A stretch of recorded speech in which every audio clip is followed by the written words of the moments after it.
Shalom saudara pendengar saudara rohani yang dikasihi Tuhan Yesus Kristus. Selamat datang di Renungan Rohani malam hari ini.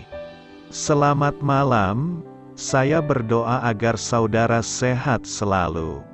Semoga Roh Kudus hadir di tengah kita saat ini.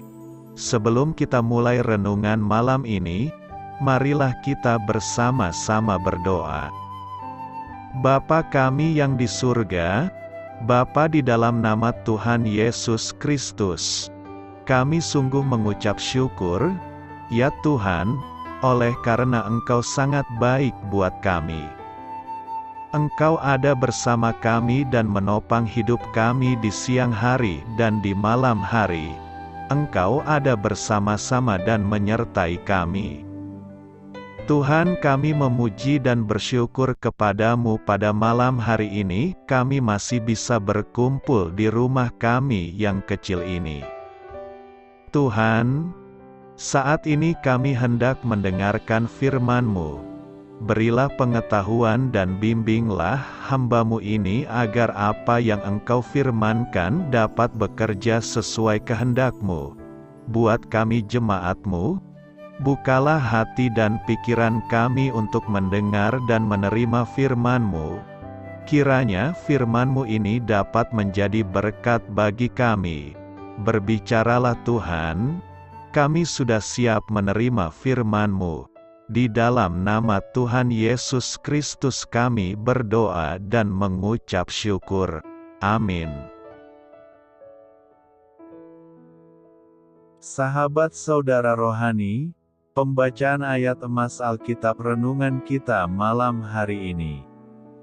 Nats pilihan kita adalah, inilah kasih itu, bukan kita yang telah mengasihi Allah, tetapi Allah yang telah mengasihi kita dan yang telah mengutus anaknya sebagai pendamaian bagi dosa-dosa kita. Tertulis dalam kitab 1 Yohanes 4 ayat 10. Kata kunci renungan pada malam ini adalah kasih terbesar, dan bacaan kita pada malam ini terambil dari kitab 1 Yohanes 4 ayat 7 sampai dengan ayat 11.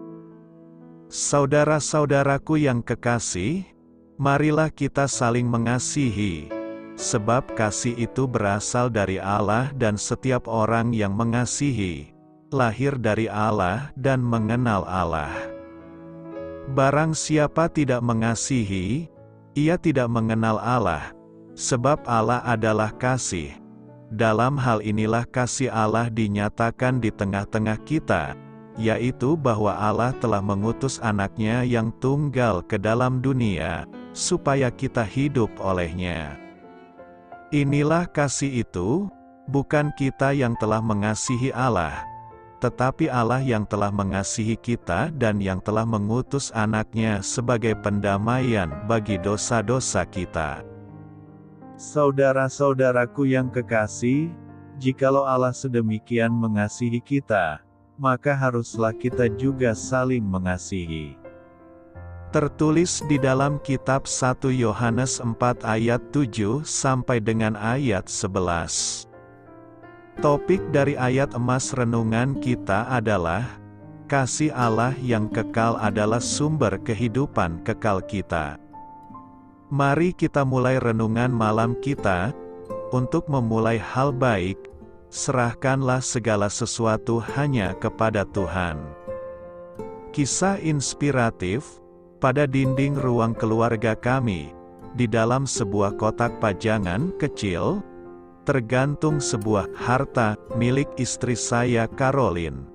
Oh, kami memiliki barang-barang yang sebenarnya lebih berharga, yang terpajang di dinding-dinding rumah kami, seperti selimut buatan tangan dari Blue Ridge Mountain, Kentucky, cermin antik, lukisan cat minyak, dan sitar yang sangat indah dari seorang seniman di pedalaman Idaho. Namun, harta Caroline jauh lebih berharga daripada benda-benda itu, karena kotak itu berisi sebuah pemberian dari cucu perempuan kami, Julia, Pemberian itu adalah hadiah untuk neneknya pada hari Valentine beberapa tahun silam ketika Julia berusia 6 tahun. Benda itu adalah sebentuk hati kecil berwarna merah yang terbuat dari tanah liat. Pada hati kecil itu terukir tulisan anak kecil seperti cakar ayam, "Aku sayang nenek."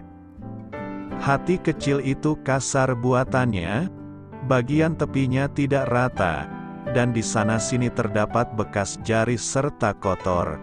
Namun, Caroline telah mengabadikan hati itu dalam sebuah figura yang khusus dibuat untuk memajangnya. Setiap hari benda itu mengingatkannya akan kasih Julia. Apakah kasih Allah lebih berharga bagi Anda daripada perak, emas, atau segala harta benda lainnya? Dia telah mengutus anaknya yang tunggal ke dalam dunia, supaya kita hidup olehnya. Dia melakukannya karena dia mengasihi Anda, bukan karena Anda telah mengasihi dia. Dan oleh karena kasihnya, kelak Anda akan bersama-sama dengan dia di surga. Tak ada kasih yang lebih besar daripada itu. Apakah kasih Allah berkondisi? Kasih Allah, sebagaimana digambarkan dalam Alkitab, jelas tidak berkondisi karena kasih-Nya dinyatakan pada umat-Nya walaupun sifat mereka berlawanan terhadap-Nya. Dalam kata lain, Allah mengasihi karena hodrat-Nya adalah kasih, dan kasih menggerakkan Dia untuk bertindak dengan penuh kebajikan. Sifat kasih Allah yang tak berkondisi ini juga sangat jelas tercermin dalam Injil. Pesan Injil ialah kisah penyelamatan ilahi. Sambil Allah mengamati keadaan menyedihkan umat-Nya yang suka memberontak, Ia memutuskan untuk menyelamatkan mereka dari dosa-dosa mereka, dan keputusan ini diambil berdasarkan kasih-Nya. Berikut pesan Rasul Paulus kepada jemaat di Roma. Karena waktu kita masih lemah, Kristus telah mati untuk kita orang-orang durhaka pada waktu yang ditentukan oleh Allah. Sebab tidak mudah seorang mau mati untuk orang yang benar, tetapi mungkin untuk orang yang baik ada orang yang berani mati. Akan tetapi Allah menunjukkan kasih-Nya kepada kita, oleh karena Kristus telah mati untuk kita, ketika kita masih berdosa. Ketika kita membaca kitab Roma, kita mengerti bahwa kita telah diasingkan dari Allah karena dosa kita. Kita masih berseteru dengan Allah, dan murka-Nya sedang diungkapkan terhadap orang durhaka karena kefasikan mereka. Kita menolak Allah, dan Allah melepaskan kita pada dosa. Kita juga belajar bahwa semua orang telah berdosa dan kehilangan kemuliaan Allah, dan tidak seorang pun yang sebenarnya mencari Allah. Tidak seorang pun melakukan yang benar di hadapan-Nya. Sekalipun di tengah permusuhan kami terhadap Allah, yang sebenarnya layak dibinasakan oleh Allah, Ia malah mengungkapkan kasih pada kita dengan mengutus anak-Nya, Yesus Kristus, sebagai pendamai, pemuas murka Allah, bagi dosa kita. Allah tidak menunggu kita memperbaiki diri sebelum menyediakan pendamaian terhadap hukum dosa kita. Sebaliknya, Allah merendahkan diri menjadi manusia dan hidup di antara umat-Nya. Allah mengalami keadaan manusia, semua pengalaman yang dialami umat manusia, kemudian menyerahkan diri sebagai pihak ganti yang menerima hukuman dosa kita. Keselamatan ilahi ini dilakukan dalam tindakan berkorban diri. Sebagaimana Yesus berkata dalam Injil Yohanes, "Tidak ada kasih yang lebih besar daripada kasih seorang yang memberikan nyawanya untuk sahabat-sahabatnya. Inilah yang dilakukan Allah dalam Kristus." Sifat kasih Allah yang tidak berkondisi dijelaskan dalam dua bagian ayat Alkitab. Tetapi Allah yang kaya dengan rahmat, Oleh karena kasih-Nya yang besar, yang dilimpahkannya kepada kita, telah menghidupkan kita bersama-sama dengan Kristus.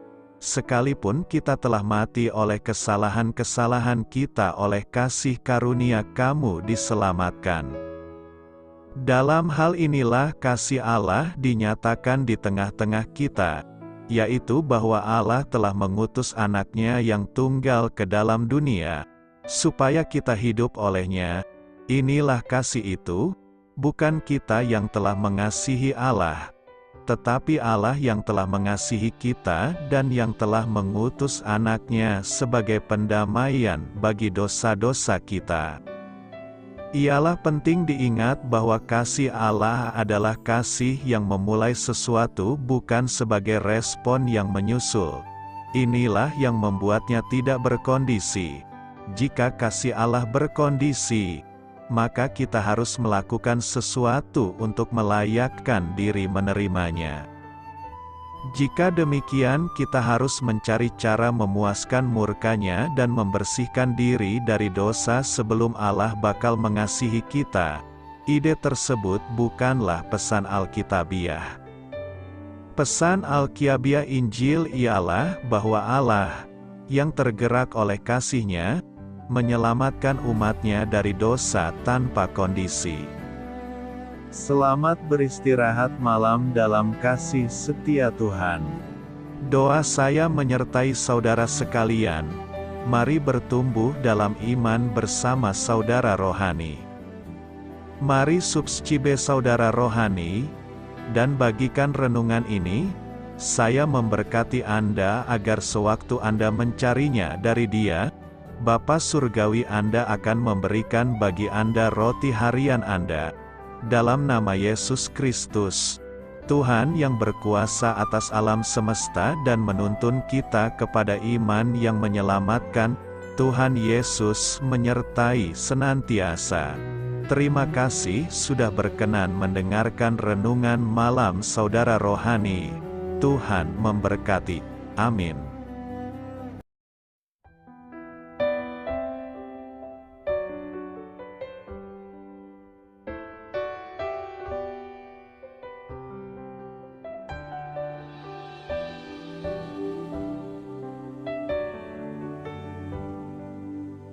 Marilah kita renungkan, sahabat saudara rohani, demikianlah renungan firman Tuhan malam hari ini.